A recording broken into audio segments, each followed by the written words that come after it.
Mesdames et messieurs, bonsoir. Vouloir limiter le réchauffement climatique, c'est une chose, mais s'y attaquer concrètement, c'en est une autre. Comment y parvenir? C'est ce qu'on retiendra de cette deuxième journée au sommet du G8 qui se déroule à L'Aquila en Italie et où l'on retrouve notre envoyé spécial Marc Godbout. Marc, finalement, les pays émergents et les pays industrialisés n'ont pas vraiment réussi à s'entendre. En tout cas, c'est mince.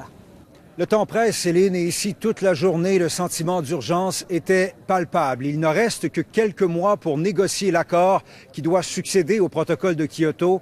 Mais même avec les résultats d'aujourd'hui, un grand fossé demeure.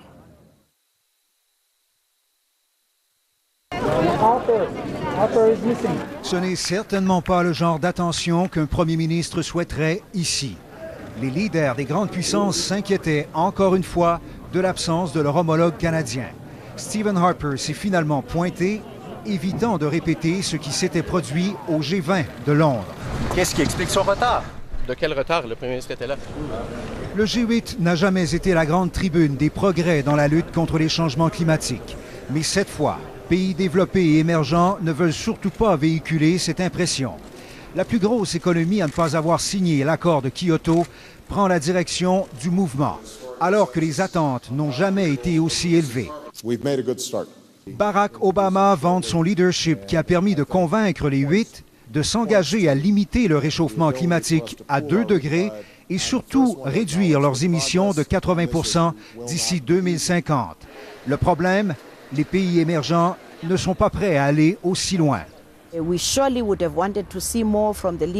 L'Afrique du Sud reproche à ses partenaires de l'Occident de s'en tenir à des promesses vagues, sans obligation à court et à moyen terme. This is politically and morally imperative and historic responsibility for the leaders, for the future of humanity. Le secrétaire général de l'ONU sonne l'alarme. Les politiques présentées ne vont pas assez loin. Difficile de s'entendre à 17, reconnaît le président.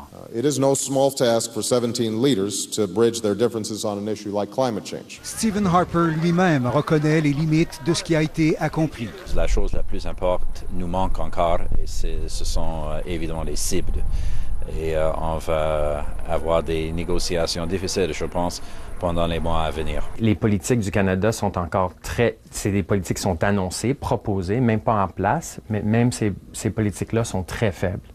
Alors, on est loin d'être en voie pour éviter le réchauffement de 2 degrés. Le G8 a ramené à la surface un enjeu qui avait été éclipsé par la crise économique mondiale.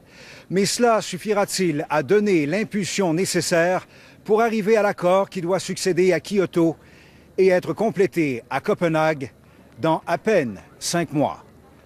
Marc Godbout.